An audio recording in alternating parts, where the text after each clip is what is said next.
class. Today we're going to be doing section 5.21 in AP Stats, which is talking about comparing two proportions. We're going to do hypothesis test and confidence intervals for difference in two proportions. So the sampling distribution of P1 hat minus P2 hat. So now our sampling distribution is all about the difference between the two proportions. If random samples on which P1 hat, so our sample value, our statistic, and P2 hat are based are independent of each other, then the mean of the distribution of P1 hat minus P2 hat, so the mu of P1 hat minus P2 hat would equal P1 minus P2. So remember, this is in theory. Our sampling distribution is technically a theoretical model if we were to get all possible samples.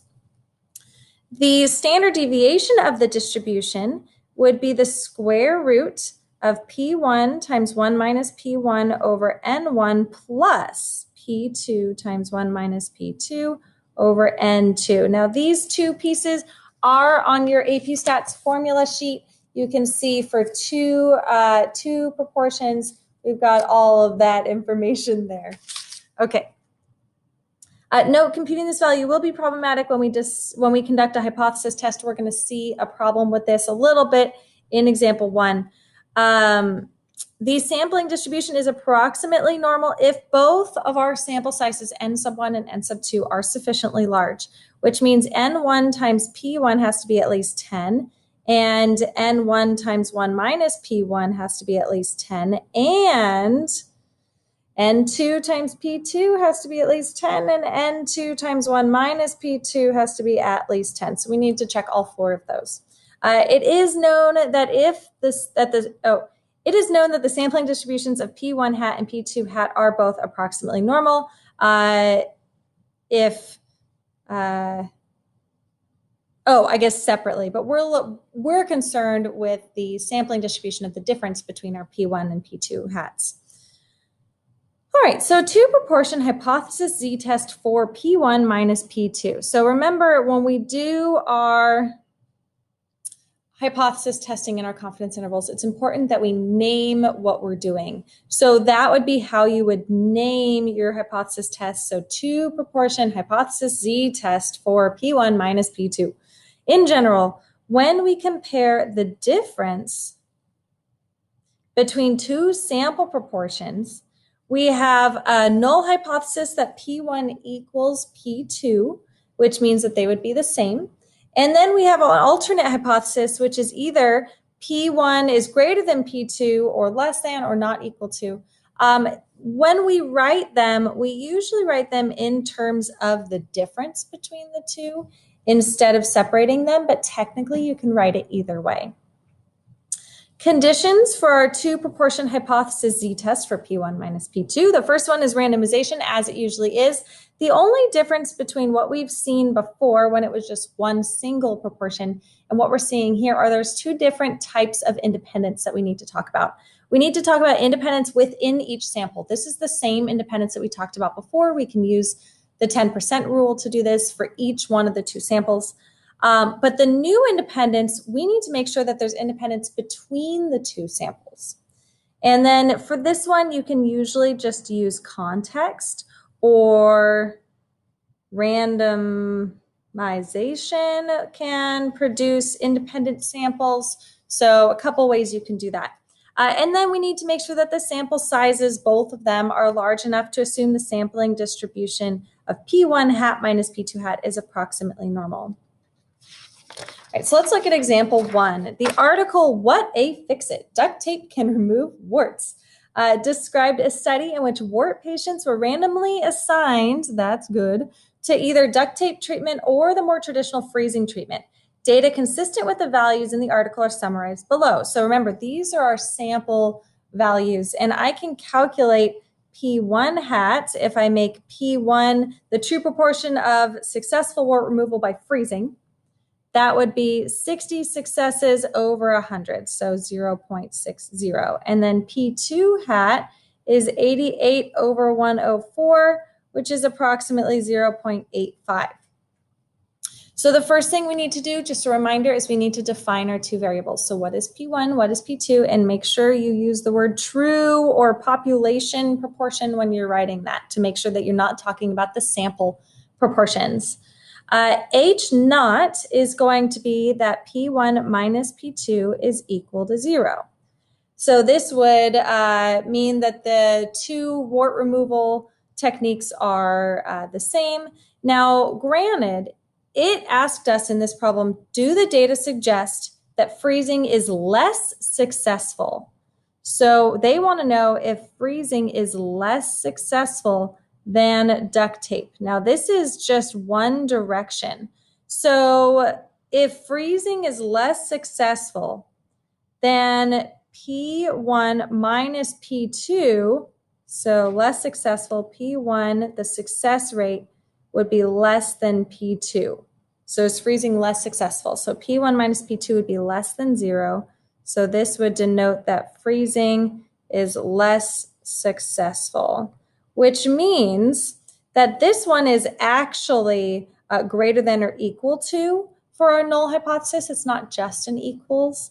And this would be freezing is not less successful. And the reason I wrote it like this instead of saying that freezing is more successful is because it might not be. Remember, it's not greater than. The opposite of being less successful isn't necessarily more successful. It could be the same amount of success.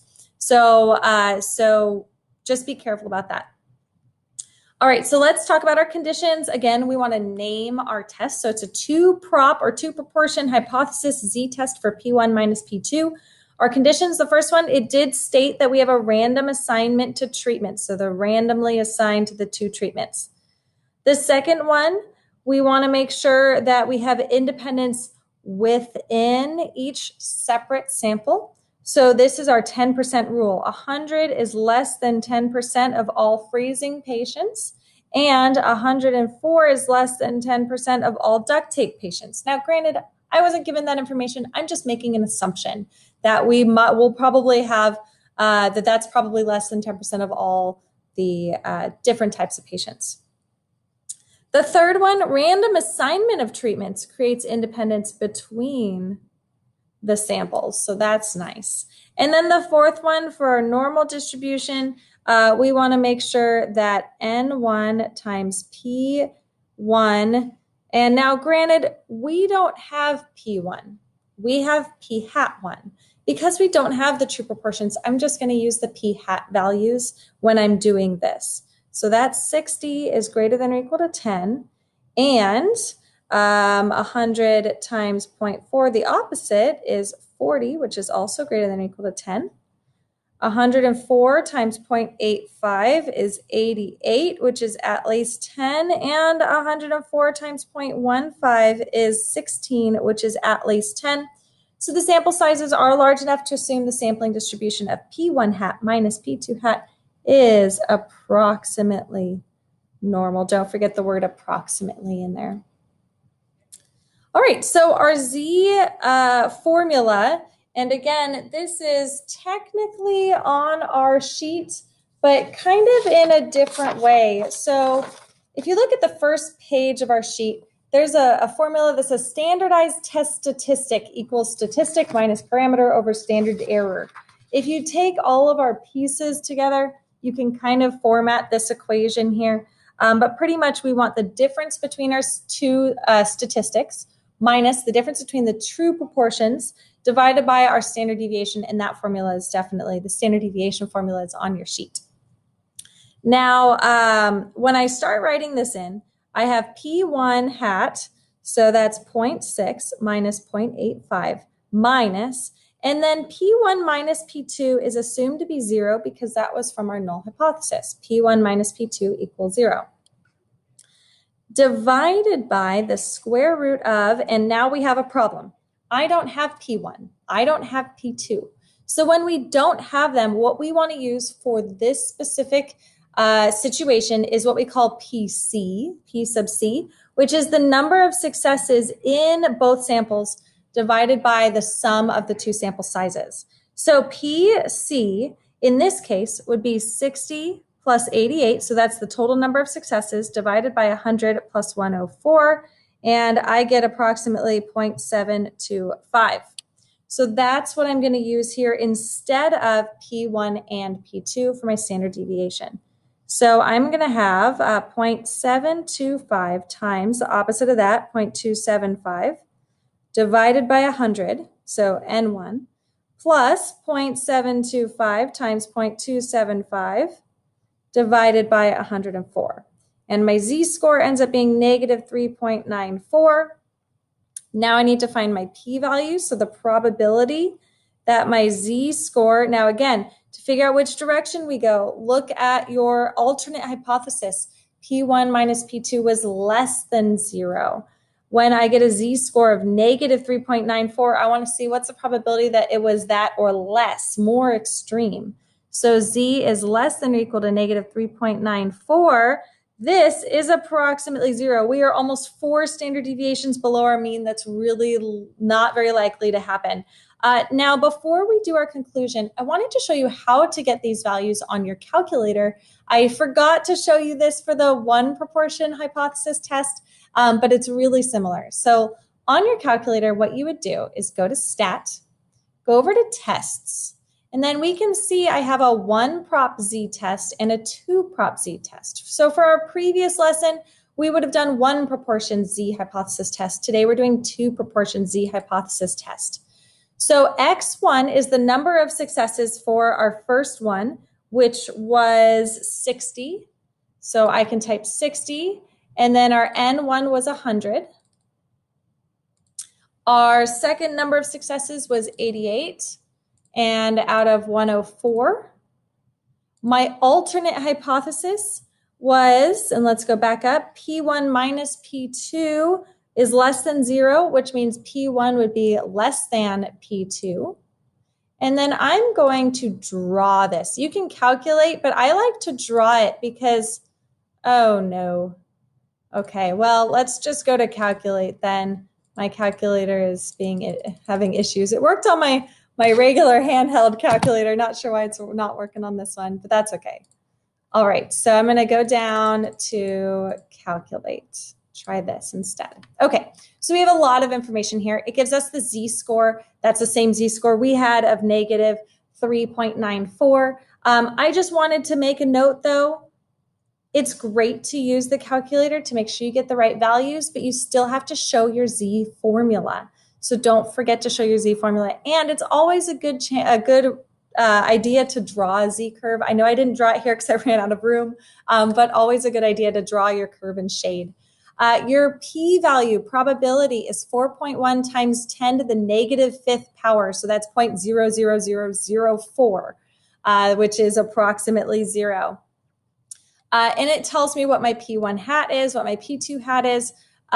This P hat, that's our PC. That was our 0.725. So it even gives us that value too. So this gives you a ton of stuff, which is really nice. And then I can just kind of use that to check my calculations. But minimum, first, this piece here, do not write this on your papers or on your test. When you're doing the AP Stats test, don't write the formula with letters in it. Because if you get any of those wrong or any of the symbols wrong, or if you get the hats or something like that, you can get docked points. Definitely write this. You need to show the z-score with all the numbers put into it. So, and then of course, write your probability statement. All right, now, since our p-value is, oops, we forgot to look for alpha. Okay, it didn't tell us what alpha was, so I'm going to assume that alpha is 0.05. That's what I usually assume it is if it's not given. It's a really good base model to use. So since our p-value, which is practically 0, is less than or equal to alpha, we reject H naught.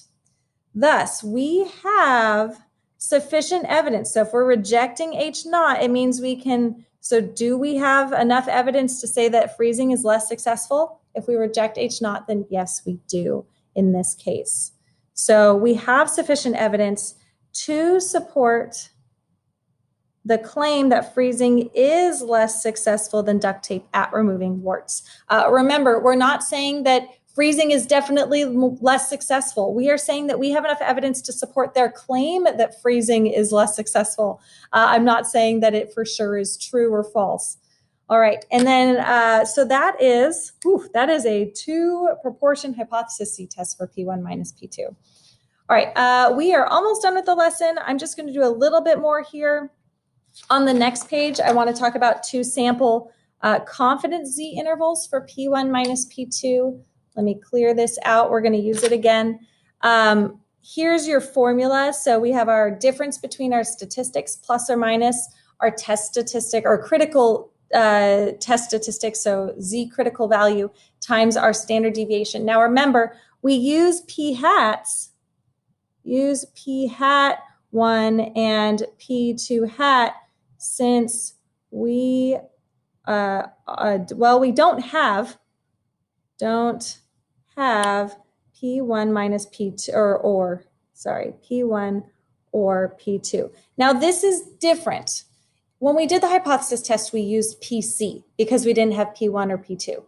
When we do the confidence interval, we use P hats, P1 hat and P2 hat. And the reason why is because for confidence intervals, we never have the true proportions. We're trying to estimate the true proportions, so we never have them. So we always use the P hat values in our confidence interval standard deviation, but not in our hypothesis test standard deviation. So that definitely takes a little bit of practice to get used to. We have the same 4 conditions needed for our test, for our intervals, so that's kind of nice. All right, we're going to do this example to save us some time. I just wrote in that we're going to assume conditions are met. All right, high school teachers and students were asked whether student newspapers were allowed or should be allowed to report controversial issues without the approval of school administrators. It was reported that 58% of the students surveyed and 39% of the teachers surveyed responded yes. The report stated the two samples, 10,000 high school students and 600 teachers, were assumed to be representative of the students and teachers across the United States. All right, and then I just wrote in there, assume conditions are met. Now, never assume conditions are met unless the problem tells you. I'm just trying to save us some time here. Find a 90% confidence interval to estimate the difference in the true proportion of support between students and teachers, whether student newspapers should be allowed to report controversial issues without the approval of school administrators. Do not interpret your interval. So it just says to calculate the interval and not interpret it, which is a little new. We're going to interpret it on the next couple pieces here. So first, if it's stated that to assume conditions are met, we need to write that down. So I have stated to assume conditions were met. And we still need to define our variables. P1 is the true proportion of students who responded yes. P2 is the true proportion of teachers who responded yes. So we still need to name it. We have a two proportion 90% confidence interval. And I'm going to write confidence Z interval for P1 minus P2. Okay. So first I need to figure out what our P1 hat and our P2 hat. So P1 hat and P2 hat. So the students, we had 58%, so 0.58, and 39% for the teachers, 0.39. So I've got 0.58 minus 0.39, the difference between my two statistics, plus or minus my Z critical value for a 90% confidence interval. So we can go to our T table on your sheets. So our T table, and at the very bottom where it says confidence level, you can look for 90%, and right above that it says 1.645. 1.645 will be my Z critical value. And then we have our square root, so standard deviation of 0.5, Remember, we're using P hat values, 0.58 times 0.42 divided by 10,000 students, plus 0.39 times 0.61 divided by 600 teachers. Instead of plugging this all in to our calculator, we can use the test category in our calculator to do this for us. So it saves us some time. So go all the way down to 2 prop z int and enter that. So my x1, I had, so we kind of had to do a little bit of math. 58%, so 0.58 times 10,000 gives me 5,800 out of 10,000. And then 39%, 0.39 times 600, I had 234 teachers that responded yes out of that 600. I have a 90% confidence level, and I am going to calculate here. So once I write out my formula, again, you have to write out the formula to get full credit, but once I have that written down, I can just put my interval, which is 0.15626 to 0.22374. It also gives me my P1 hat, my P2 hat, my N1, my N2, which I had before. All right, so that saves me a little bit of time for sure. Now, to interpret the 90% confidence level, if the sampling method used to generate the interval above is repeated numerous times with the same sample size, about 90% of the resulting intervals will capture the true difference of support between students and teachers. So notice, nowhere in this did I talk about my actual interval. I'm just interpreting what a 90% confidence level means with a little bit of context. Now, to interpret my interval, I am 90% confident that the difference in the true proportion, now remember, don't forget the word true or population proportion of support between students and teachers, whether student newspapers be allowed to report on controversial issues without administration approval, is between, we had 0.156 and 0.224. And I'm just going to round that to 3 decimals at least for AP Stats. Now, the last piece here, does our interval support the claim that there is a difference in the true proportion of support between students and teachers, whether student newspapers be allowed to report on controversial issues? So if we think about if there's a difference, then a difference means P1 does not equal P2, or P1 minus P2 does not equal 0. So does our interval include 0? Well, our interval does support the claim that there is a difference in the true proportion, since 0 is not captured in the interval. So the interval didn't go from negative numbers to positive numbers. They were all positive numbers, which means it does provide evidence that there is a difference in that support. All right, and I believe that is it for today's lesson.